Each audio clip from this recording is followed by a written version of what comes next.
ज़रा तसव्वुर करें, बादलों के दरमियान छुपी हुई एक ऐसी झील जहाँ पहुंचकर लगता है जैसे कुदरत ने ज़मीन पर अपनी सबसे खूबसूरत तस्वीर बना दी हो।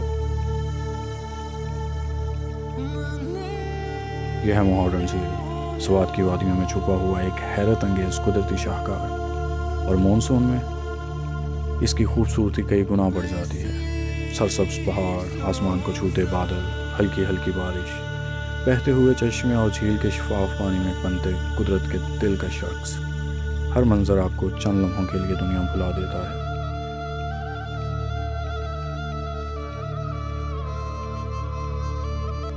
बादल जब पहाड़ों से नीचे उतरते हैं तो ऐसा लगता है जैसे पूरी वादी ने सफ़ेद चादर ओढ़ ली हो। यहाँ की ठंडी हवा, खामोशी और बारिश की खुशबू दिल को ऐसा सुकून देती है जिसे अल्फाज में बयान करना मुश्किल है। अगर आप कुदरत, एडवेंचर और बारिश के दीवाने हैं तो मानसून में मोहर्रम झील आपकी ट्रैवल लिस्ट में ज़रूर होनी चाहिए, क्योंकि कुछ जगहें सिर्फ देखी नहीं जाती, महसूस की जाती हैं।